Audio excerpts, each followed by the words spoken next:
Welcome, welcome. So just to introduce you, we have today Jawad Sheikh and Amir Malik.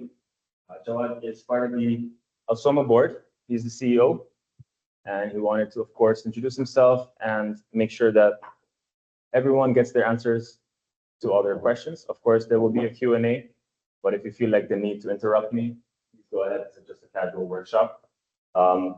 Of course, I want to give thanks to Amir Malik for being here. He's going to help you pass your USMLE. He's an expert at it.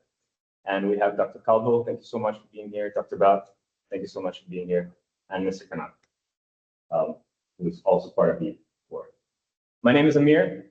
Let me just switch over to the presentation over here. So most of you know us as AUSoMA, American University School of Medicine. I do need to give big thanks to Mary. Mary worked very hard to get everyone together and prepare the slides and go back and forth, breaking my head, but we did it, right, Mary?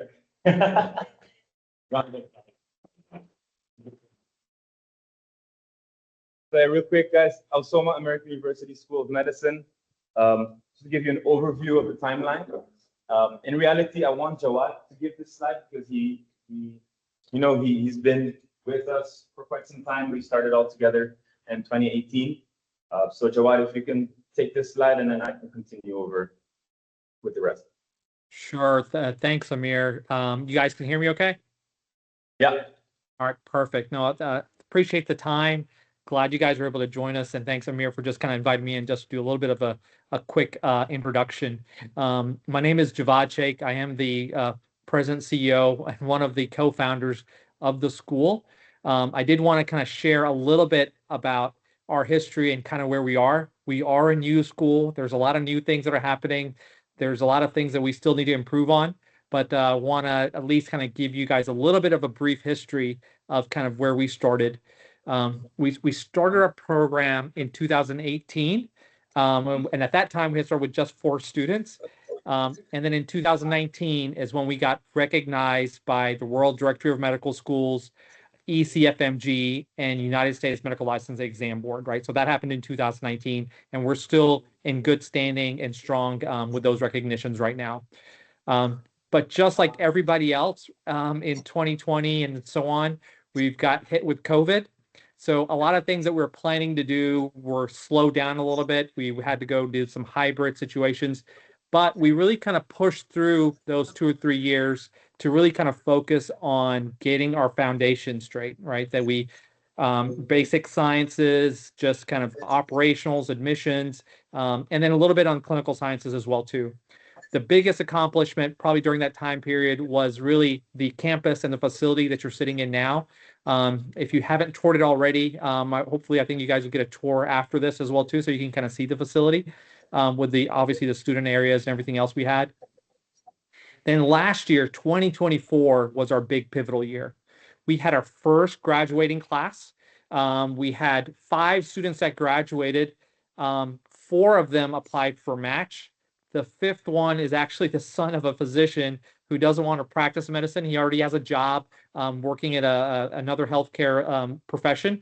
But the other 4 all matched 100%. 3 of them in internal medicine, 1 of them in pediatrics, and in South Alabama, Nevada, and I think North Dakota. And there's a couple of, I don't remember the 4th off the top of my head. So that was a big year for us, right? And hopefully we'll be able to share some examples of those. The other big step was really going through the accreditation process. Part of the issues we had with COVID was we were kind of on the back of the list. So we had, I think you guys know, we had CAMHP visit us last year. They provide us a lot of feedback of things that we need to improve on, especially on the clinical sciences side. But we also are in the 4th stage of getting accredited by ACCM, which is scheduled to visit October of this year as well too. So I feel like we're in a very strong position for our accreditation this year, and we're going to continue to push forward for that as well too.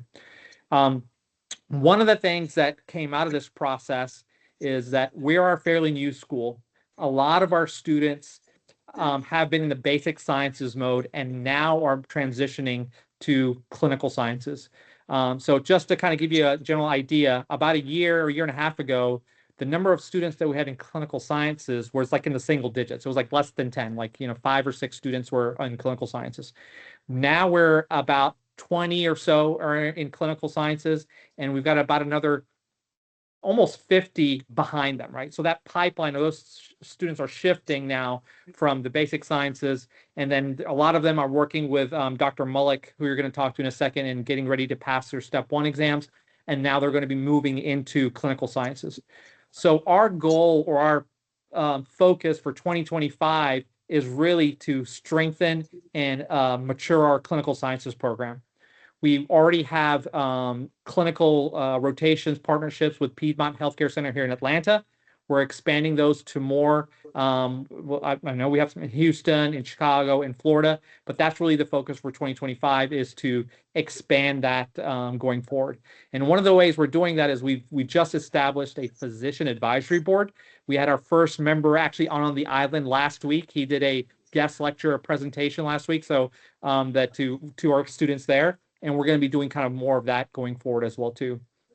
In addition, kind of our growth going forward now is taking our successes and going through that full cycle. Now we can kind of tell that story, right? We can tell them our matching students, we can tell our graduating students, we can talk about our USMLE pass rates and those type of things. So that's really our kind of focus that we're going for. So a lot's happened so far. A lot to do. We're a lot of things that we still got to improve on and focus on. And if you guys have any feedback, we'd love to hear it. So we want to do on. One thing I want to kind of end on before I turn it back to Amir is this is one of my passion projects. I've done very well in healthcare. I've been in healthcare business my entire life. I'm a cancer survivor. So this is my way to give back, right? This is my passion. This is my philanthropy. I want our students to be successful. And that's what my primary focus is what is that student journey and what do we need to do to keep our students successful? That means getting through the basic sciences here in Aruba. That means getting through your step 1 board exams, getting you good clinical rotations, and then placement and match into residency, right? So I know we had 100% last year. We had 2 out of 3 this year. So we're right around 75, 80% match rate. But hopefully we'll get back on track and close to 100% next year. I'm glad you guys are here and looking forward to answering any questions you guys might have. I'll turn it back over to you, Amir. Baroud, not Malik. Just before we turn over, being said, was there any questions that want to be addressed directly? Now that we have Jawad, everything was clear? Yes, perfect. Thank you so much, Jawad. Appreciate it. All right, no, thank you. You're welcome to stay in if you want, of course. Okay, I'll hang out for a little bit. I moved the cables, my bad.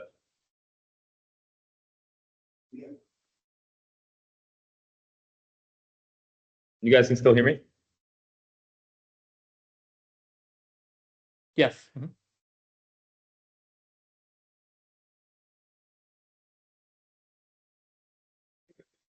Yes, of course. Okay. All right. So moving on to the next slide, we're going to speak about, so why AUSoMA? It's good to know that it's a 6-to-1 ratio. So classes are typically small. Of course, as you know, we're in new school. We're just starting out.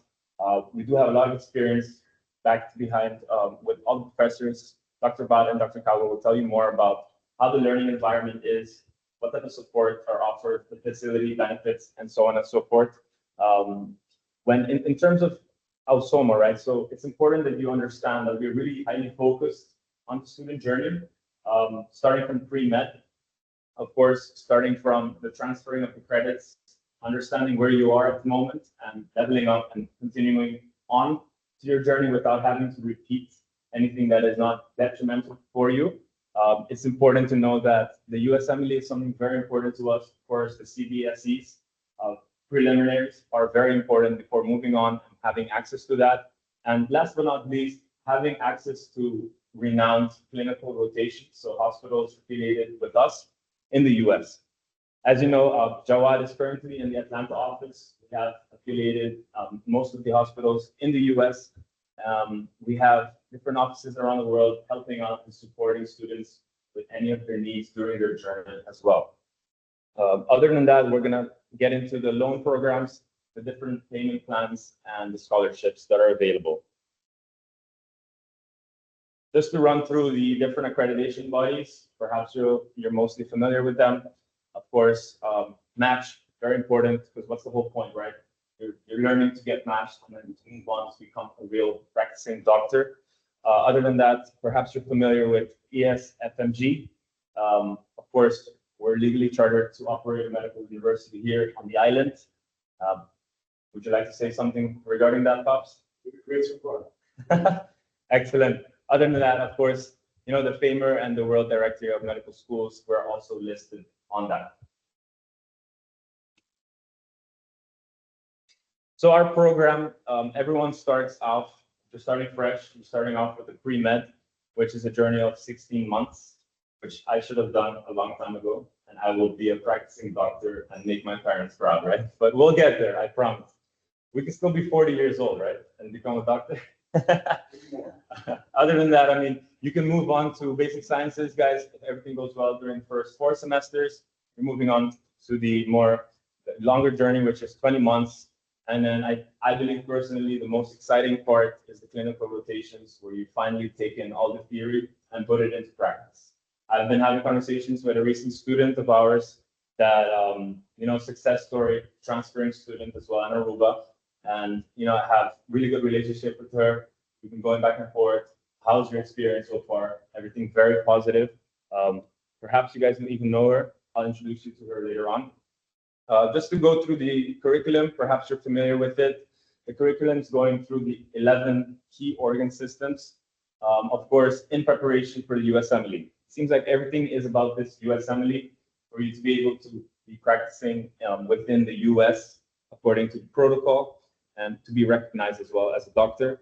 So it's hands-on training. Of course, before that, understanding the books, understanding the theory. As you can see, guys, we really focus on making sure that you're starting out from the foundations and really ending in with the hands-on experience. You don't want to be, you need to know what you're doing, right? This is a real world career. You're going to be saving lives at the end of the day, and families, friends, loved ones are going to be very appreciative for your work, but it all depends on you. Talking about a little bit of the academic excellence, I've mentioned we have small class sizes. Perhaps you've already looked around through the school. We have testing centers where it's dedicated only for testing, you know, divided with the tables. We have all the infrastructure in terms of technology. We have the different block exams, of course, the final exams, just to have a little bit separation. I mean, division on how it's separated, how you're graded. Something that I was frequently asked was the policy of attendance. It seems like students like to have flexibility and, you know, a little bit more understanding. So just to highlight, we do have a 80% attendance policy. Please don't take advantage of that. It's a very serious matter. Unfortunately, if you do not reach this 80%, you're gonna have to repeat that certain semester or class-related course. It's good to know that the faculty is always there. I feel like most of their students, from what I understand, it's like their mother, their second mother. They really take care of you guys. It almost feels like a little family here. Perhaps they can tell you more about it. We also have SGA president here to share about her experience. And like I mentioned, guys, the different support here is incredible. We have modern classrooms, technology, everything is set for you guys to succeed. Any questions? Am I going too fast? Or should I slow down? We're good? Excellent. So of course, before moving on to the first step 1 USMLE, it's important that we understand the process after your basic sciences up to MD4. MD5 is detrimental, very essential for you to move on to CBSEs, and then from there moving on to your step 1. It's important to know that your step 1 is scheduled within 3 months of successfully passing step 2, which is CBSEs. And everything is, of course, monitored and reviewed by official test centers in international locations. So here.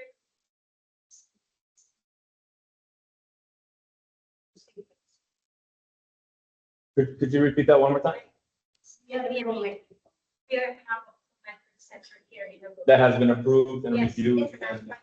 We have been running exams. Excellent, perfect. Great. Any questions on this timeline? Good.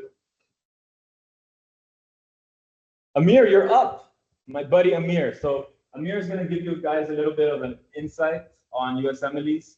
Amir's a figure online. He's been doing this for quite some time, and basically he gives you some insider tips. Basically, he's there for you during the process. I've had interactions with students that have already spoken to Amir, and it seems all very positive. A lot of feedback for him, of course, in terms of we want to give off the best type of service. So we're always improving, always taking note of everything. And perhaps Amir can expand on that. Amir, would you like to introduce yourself?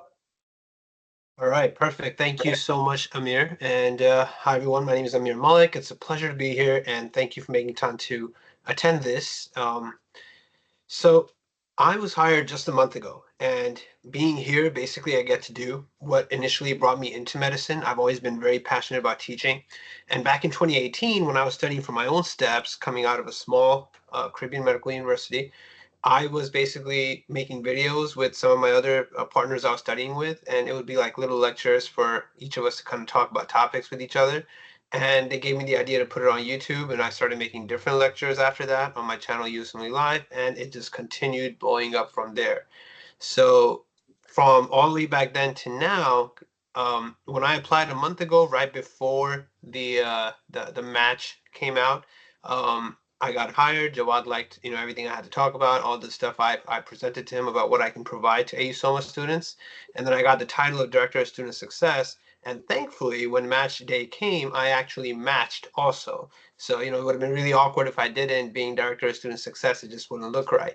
And now that I have matched, it's been really wild. A lot happening in personal life, in academic life, and even here. So what do I do here at AUSoMA? So basically, so far in the 30 days I've been here, I've had the pleasure of basically, in a sense, connecting with every single student that I could one-on-one. I get to learn where they are in their journey. Most of these students are all done with them before, and they're at the point where they're taking the CBSE, taking step 1, taking step 2, or simultaneously preparing for the match. All are places that I'm really aware of. And not just that, I also come from the same shoes that you guys are in right now, a Caribbean university where I'm trying to get through exams, struggling, missing home, financial struggles, and all these other things that different people face at different levels.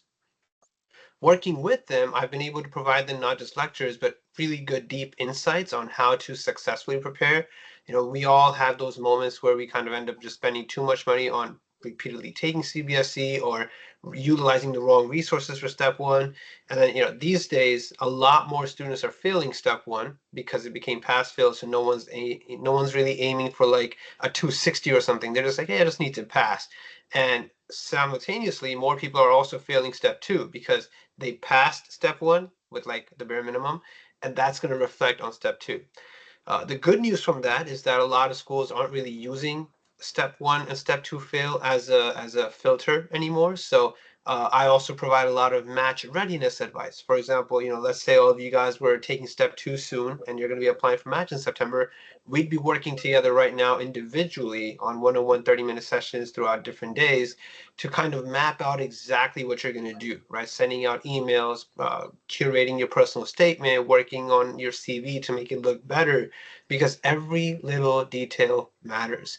So in general, I'm here to basically help you guys not just prepare effectively for whatever exam you have to take, but also make it to the final goal that I just reached and I can't stop smiling ever since it happened. Match, right? Just get into the final program, or whatever program you want to get into, whatever specialty you're looking forward to, and then just be successful and hopefully pass it on like I am here with you guys right now. Thank you. Perfect, Amir. Thank you so much for your insight. Thank you for your expertise. Thank you for your service.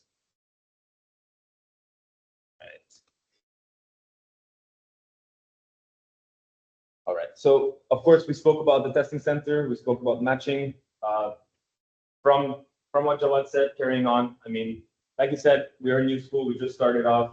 The statistics, of course, the statistics carry out our primary goal of passing students at a high rate, 86% for me. I'm very happy with that.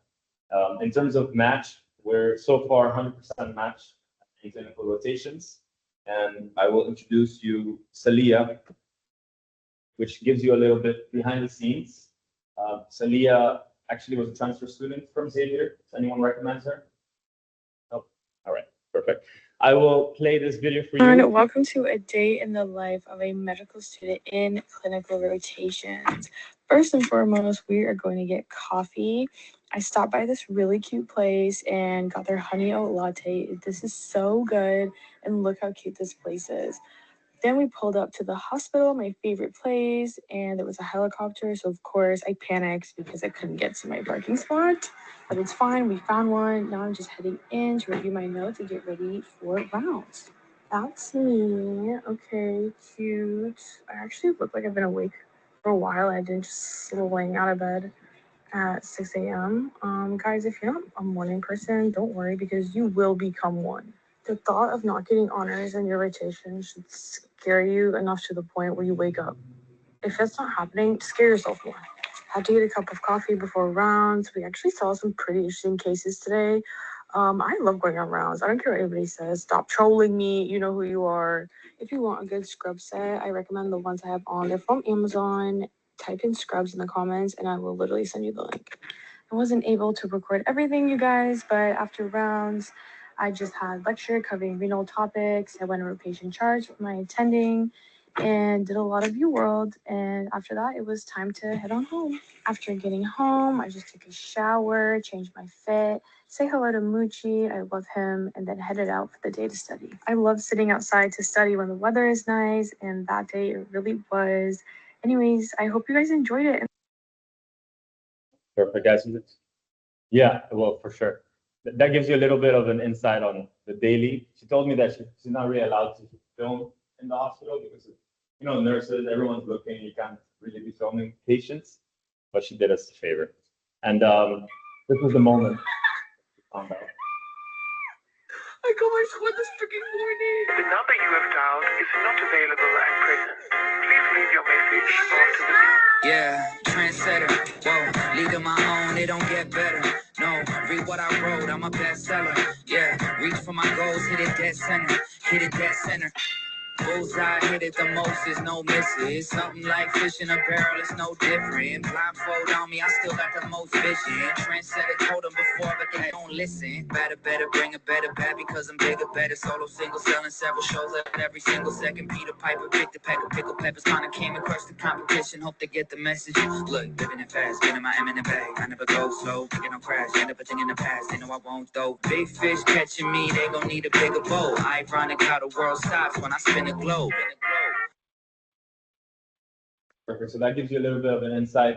This was a student who was in Xavier and was successfully able to transfer her credits over to AUSoMA to finish up her last semester so that she can move on to clinical rotations. Talk about clinical rotations.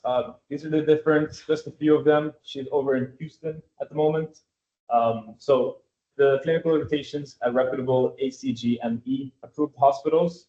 These are all the medical centers across the US. Just some of them that we could fit on this map over here, just to showcase. I included one of the contracts that we have. This is with, was it Piedmont, East Side, Piedmont, right? So this is the school affiliation agreement, official contract.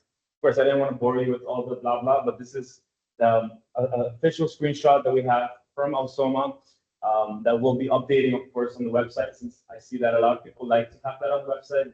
Of course, the marketing team is already on that.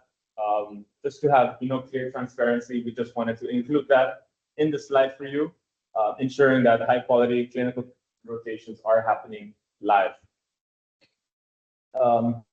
Just to give you a little bit of an insight of who has matched so far. These are the different students, Robert, Sarah, we have Sandy, and Zahra. Seems like they didn't put the names for these, but as you can see, all of them have been 100% matched so far. We have over in Houston, Robert traveling, and of course you have Sarah Khan. She's a lovely, lovely woman. I had a great conversation with her. I'm becoming more religious as I going. I'm Middle Eastern as well, so it's just lovely to see them, and you know, lovely to see that they're on the right path to continue their education. and clinicals. Just before we move over to the funding and the loans, perhaps we can have Dr. Calvo to the floor, just to give a little bit of an insight on how the environment is. I know you're on the spot, Dr. Calvo, but I know you're not shy either, so. So,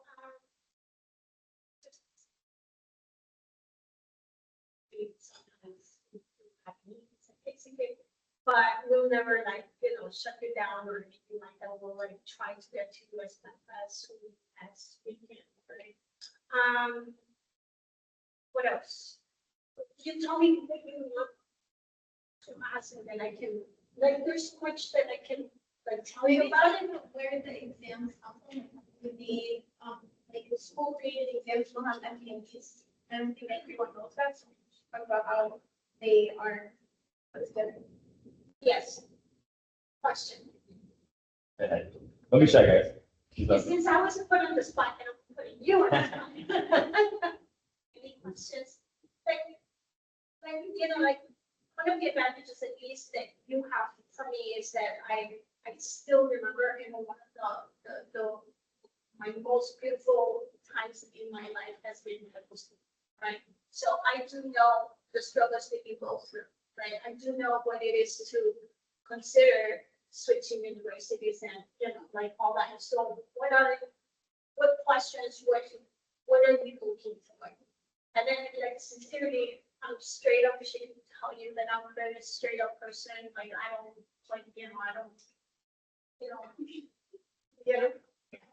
So we said one of the students is taking transfer, so Stephen and Salim has not been the student that has transferred. Yeah. That goes from Xavier. Salim has to be very clear.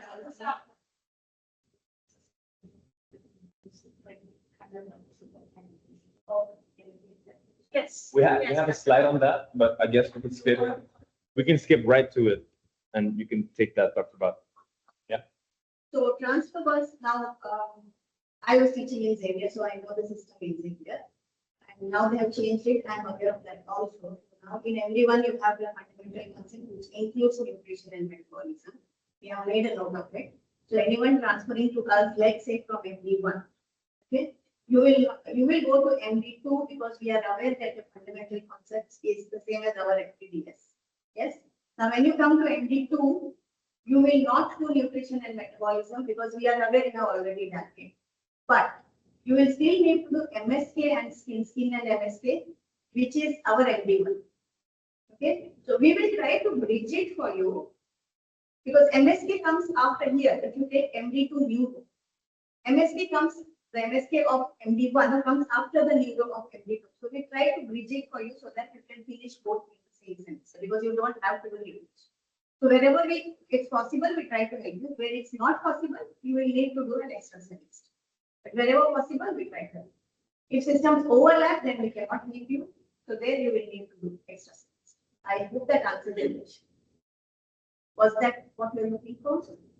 I think that's like the main question, right? When you're transferring from one university to another university to share over with that. But as Dr. Bhatt said, that we'll try as much as possible not to lose the time, right? And I think that's one of the biggest concerns. Yes. What you think about the 75, which is, I mean, you guys can have everything and do it. So you would be transferring to 95. Okay, so the MD5 in Xavier, it's a little different. In Xavier, you have 6 semesters. Yeah, so my last semester would be the MD5 and next semester would be the MD6. Would be the long preparation after CFT and Okay, so our final semester is MD5, not MD6. If you are transferring, I mean, if you want to transfer to MD5, that would be our MD4. no, MD6.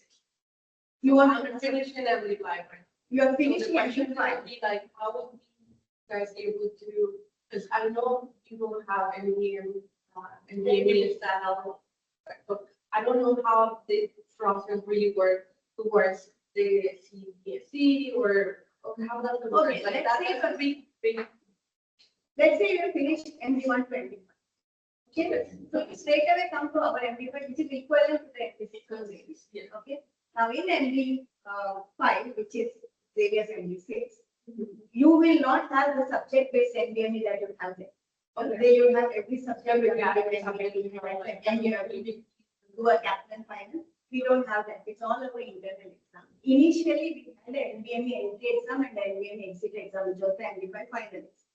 We have stopped it now in the best interest of the students because NDME has changed its policy that it will not give more than 5 attempts for any student. This is from NDME starting summer 2020.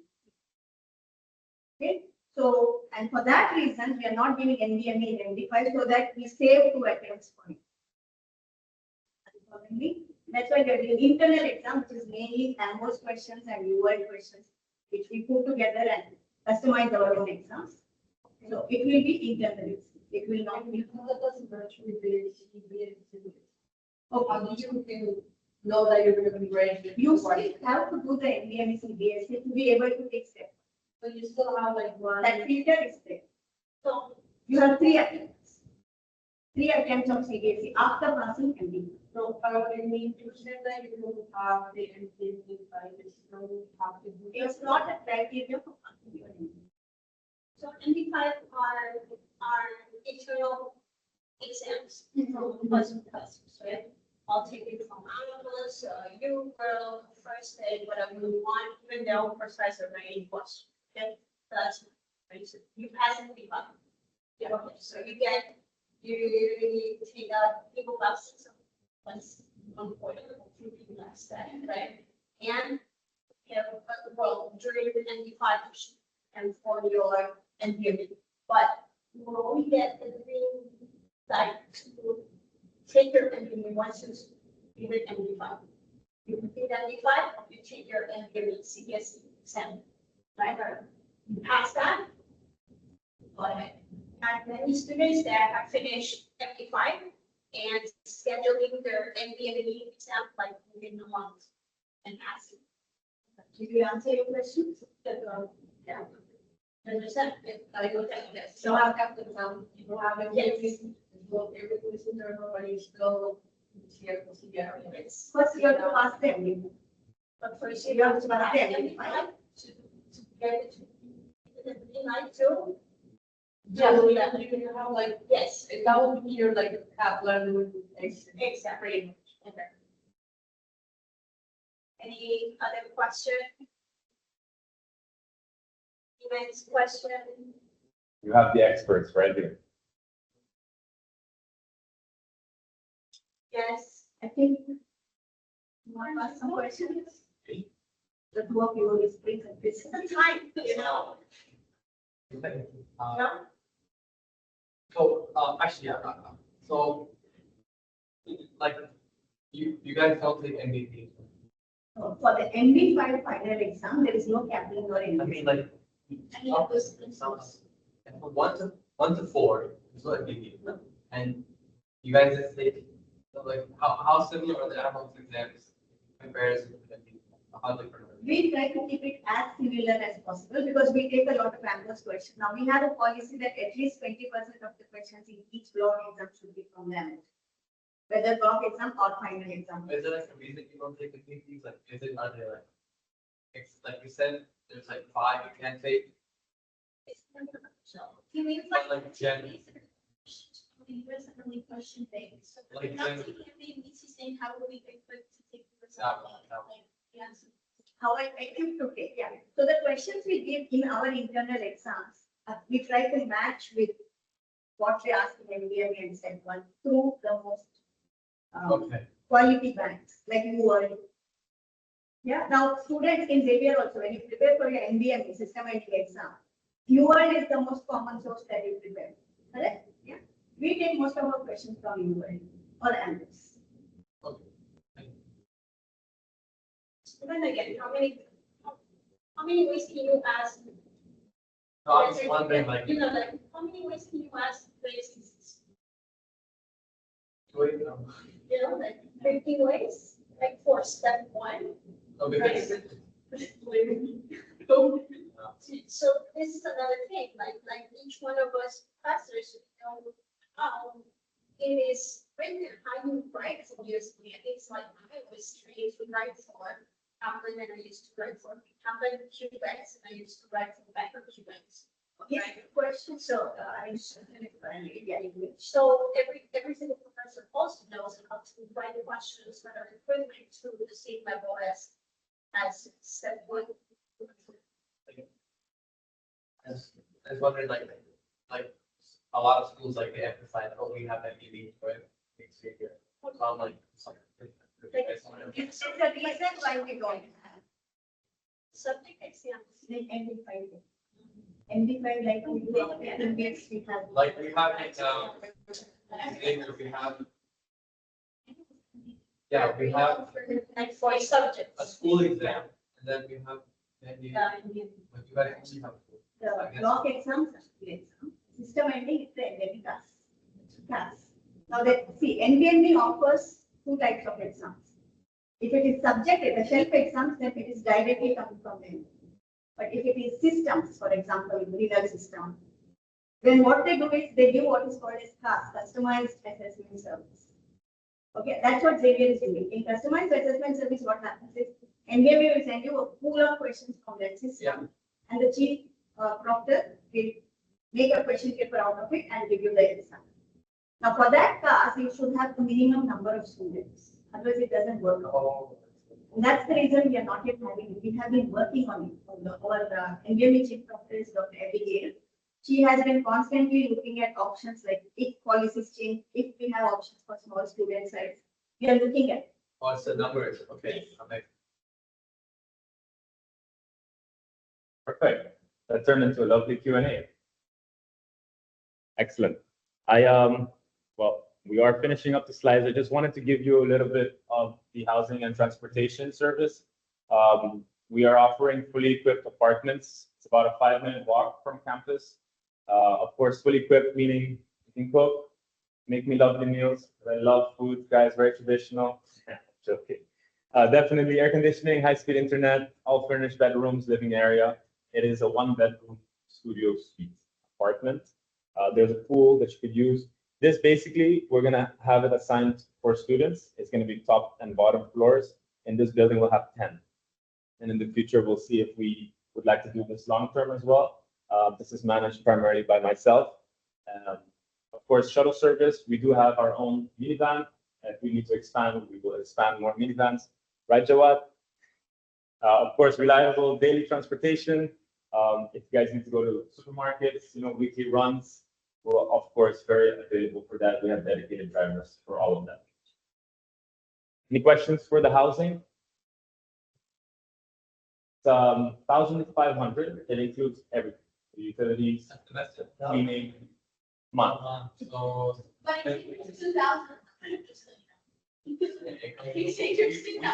We do have options to share. So these are going to be over here, top and bottom floors. We're looking at, I think it was 1,000 minimum per room.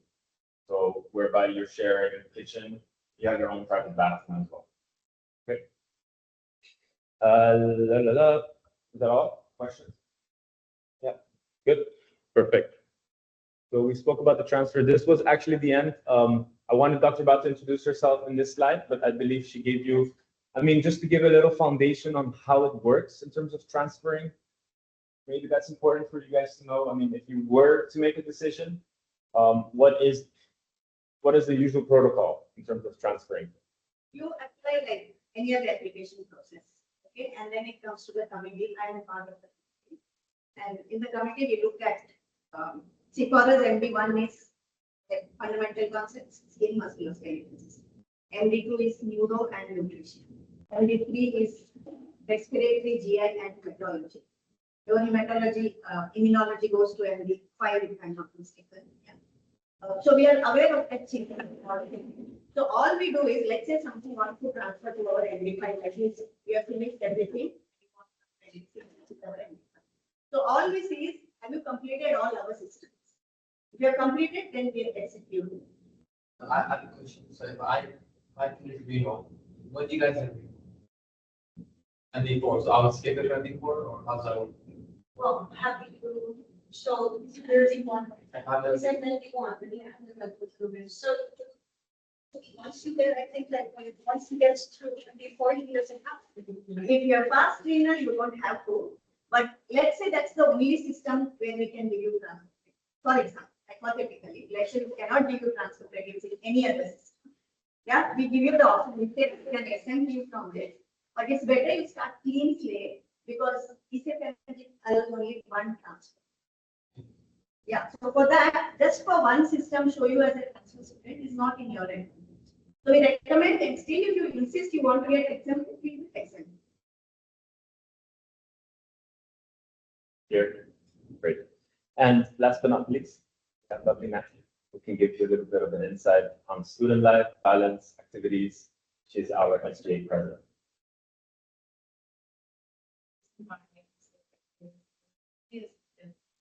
The professors and teachers, like they show a lot of care and dedication, and they'll like pay attention to your facial expressions and let you go home with any concerns. So like I think we really as you, right, to ask your question because it's okay, we're here to help and do much. Also, we're really creative people. I met her. And who would have thought, right? But I saw her very concerned for a problem she was having. And then when she resolved it, I jumped up and down for her and hugged her and like, here we are, here again.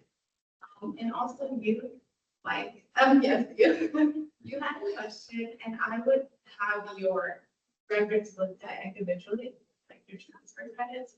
Because I can all do everybody's individual credits counts. So I would have that way.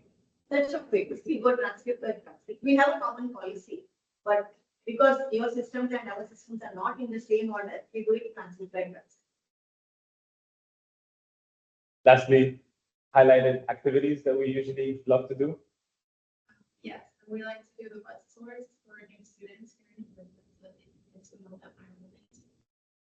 There are activities, sports activities on the weekends, but we found that lifestyle between studying and some sports and end of semester dinners or MD5 celebrations so that we can celebrate them where they belong. So that for their And I got all this coming. We're gonna do paintball, we're gonna do off-roading, go partying, got a lot of things to do.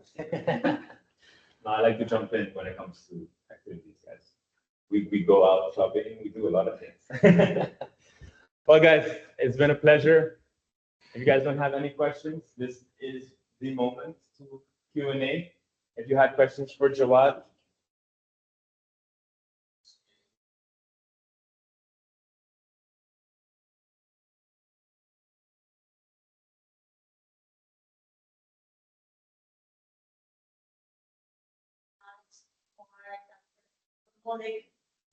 Email on the website, right? Don't be afraid to just like reach out and, and ask us questions. And that's why we're here. To help you in your journey to become a assistant. Yeah. And I was telling you, we had 4 transfers from Xavier. All the 4 transferred into our MD5. 3 of them have already passed it. Yes. For the clinical rotations, are you planning to expand on the number of hospitals? Because I guess I want to Florida, Las Vegas. and we have like a very important program. Yeah. Like I need New York or New Jersey or one area. Because I know Xavier's, I think the top ones in New York. there. So something. I know perhaps Jawad is speaking with the different bodies or directors. Her question is pertaining of hospitals, affiliated hospitals in Florida and New York region. Yeah, we have I think in Sarasota, Florida already, and we're actually expanding those right now. But the focus, so just to kind of a couple of primary things, what we're doing is in regards to clinical rotations. We have core rotations here in Atlanta itself, and we're trying to expand many of those as well. So our strategy is to create hubs So Atlanta is one, Houston is one. Obviously, we're looking at a couple, like we have a couple rotations in Las Vegas and then in Arizona as well. And then Florida is fourth as well too. So we're basically trying to find out. So once you travel to one spot, you can ideally do all your clinical rotations in one go and almost have that 2 years scheduled out, ideally kind of in that same spot. And in some cases, if you have certain electives and you're not able to, then we know that up front and then we can kind of plan accordingly as well too. But our approach going forward, and this helps with accreditation, is not have too many clinical rotations scattered anywhere and everywhere. It's really just let's try to consolidate them as much as possible because it makes your travel, it makes the movement kind of a lot easier as well too. Florida is one of those spots. Atlanta is one of those spots. Houston is one of those spots. And then like I think Arizona is one of those spots that we're actually actively negotiating with right now. May I add something? Yeah. You are asking for New York? New York? Xavier has a New York State accreditation. We are yet to have it. We are yet to have it. So we are yet to freely do rotations in New York because they have New York State. You have the AUSoMA CEO right in front of you. Any questions? Where in Florida? So what specifically? Sarasota is one that we're talking to right now. And I know we have there's one in, I think, Alton Hospital down in Florida as well. They're a little bit scattered. I know we also have some. So here's why it makes it tricky. There's some that we have direct affiliation with, and that's what our forward goal is, to have direct affiliation. Currently, we also have some that are through third parties. We're trying to minimize the third party. That's something that is not very effective for you guys. It's not something that the accreditation bodies like. So that's why we're trying to kind of whittle it down. But Sarasota is in Florida. We have some in Orlando as well. Jupiter, Florida is another spot as well. Yeah. Maybe not specific questions, or what about concerns, doubts, anything in the air that you guys have heard in the past that you want to have some clearance on? Loans, Jawad, financial aid.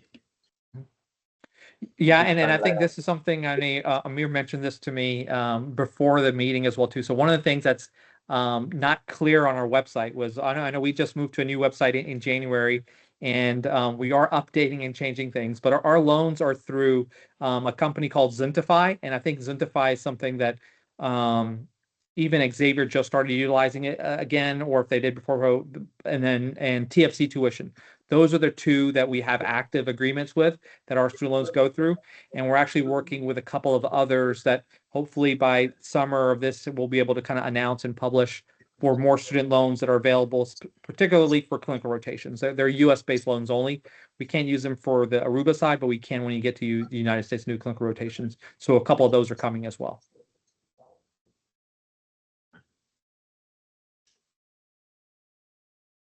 All right, perfect. Who's hungry? Thank you guys so much. Thank you for letting me go here. Thank you for everything. Thank you. You guys want some pizza? Subway? Send it my way. FedEx Express delivery. Thanks, guys. Thank you so much for your time. Take care. All right, Have a thanks good a lot, one. everyone. Good luck. Take care. Bye-bye.